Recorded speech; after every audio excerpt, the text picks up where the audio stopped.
തേച്ചു പീഡിപ്പിക്കാൻ പൂഴി വേണ്ട, തേച്ചു മിനുക്കാനും പൂഴി വേണ്ട. ഏറ്റവും ആധുനികമായ മെഷീനറിയിൽ ഹൈബ്രിഡ് വാഷ് ചെയ്ത ജിയോ സാൻഡും ജിയോ മിക്സ് കോൺക്രീറ്റും. കൂത്തുപറമ്പ് മാലൂർ പഞ്ചായത്ത് ഭരണസമിതിക്കെതിരെ UDF ഉന്നയിക്കുന്ന ആക്ഷേപം അടിസ്ഥാനരഹിതമാണെന്ന് പഞ്ചായത്ത് പ്രസിഡന്റ് വി ഹൈമാവതി വാർത്താസമ്മേളനത്തിൽ അറിയിച്ചു. സമാനതകളില്ലാത്ത വികസന പ്രവർത്തനങ്ങളാണ് കഴിഞ്ഞ 4 വർഷത്തിനിടയിൽ മാലൂർ പഞ്ചായത്തിൽ ഉണ്ടായിട്ടുള്ളത്. മഹാത്മാഗാന്ധി ദേശീയ ഗ്രാമീണ തൊഴിലുറപ്പ് പദ്ധതിയിൽ 2023-24 പേരാവൂർ ബ്ലോക്കിൽ ഏറ്റവും കൂടുതൽ തൊഴിൽ ദിനങ്ങൾ സൃഷ്ടിച്ചത് മാലൂർ പഞ്ചായത്തിലാണ്. 22 കോടി രൂപ ചെലവഴിച്ചു.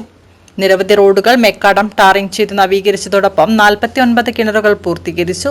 കിണർ നിർമ്മാണത്തിന് പുതുതായി 65 ഗുണഭോക്താക്കളുടെയും തിരഞ്ഞെടുത്തിട്ടുണ്ട്. പഞ്ചായത്തിലുടനീളം സ്ട്രീറ്റ് ലൈറ്റുകൾ സ്ഥാപിക്കുന്നതിന് വേണ്ടി 53 ലക്ഷം രൂപ ചിലവിൽ പദ്ധതി നടപ്പിലാക്കി. 745 തെരുവിളക്കുകൾ സ്ഥാപിച്ചതോടൊപ്പം മാലൂർ സിറ്റി, ശിവപുരം അങ്ങാടി, ശിവപുരം പള്ളി എന്നിവിടങ്ങളിൽ ഹൈമാസ്റ്റ് ലൈറ്റുകളും, ശാസ്ത്രി നഗർ, തൃക്കടാരിപ്പൊയിൽ, പട്ടാരി, ശിവപുരം എന്നിവിടങ്ങളിൽ മിനി മാസ്റ്റ് ലൈറ്റുകളും സ്ഥാപിച്ചു. കരേറ്റ, കാഞ്ഞിലശ്ശേരി, കുണ്ടേരിപ്പൊയിൽ, മാലൂർ സിറ്റി റോഡ് 26 കോടി രൂപ ചിലവിൽ നവീകരിച്ചു. ശിവപുരം ഗവൺമെന്റ് LP സ്കൂൾ 1.23 കോടി രൂപ ചിലവിലും പഞ്ചായത്ത് ഓഫീസ് കെട്ടിടം 1 കോടി രൂപ ചിലവിലും നവീകരിച്ചു. UDF എന്നോ LDF എന്നോ പരിഗണന ഇല്ലാതെയാണ് വികസന പ്രവർത്തനങ്ങൾ നടപ്പിലാക്കുന്നത്.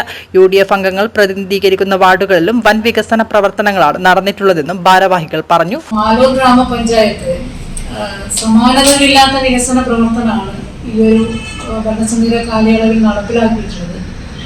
UDF എന്നോ LDF എന്നോ വിവേചനമില്ലാതെ പഞ്ചായത്തിന്റെ പൊതുവായി ഒറ്റ യൂണിറ്റായി കണ്ടുകൊണ്ടുള്ള പ്രവർത്തനമാണ് നടപ്പിലാക്കിയിട്ടുള്ളത്.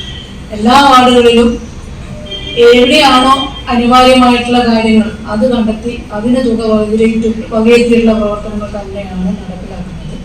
UDF എന്നുള്ള നിലയിൽ നിരന്തരമായി ഭരണസമിതിയെ കരിവാരി തേച്ച് പോകാനുള്ള നീക്കമാണ് ഈ കാലയളവിലെല്ലാം തന്നെ നടപ്പിലാക്കിയിട്ടുള്ളത്. ഒട്ടേറെ സമരങ്ങൾ ഇതിന്റെ ഭാഗമായി ഒരു ഭരണസമിതിയെ താറടിച്ച് കാണിക്കുന്ന തരത്തിലുള്ള സമരങ്ങൾ പഞ്ചായത്ത് ഓഫീസിന് മുന്നിൽ നടത്തിയിട്ടുണ്ട്.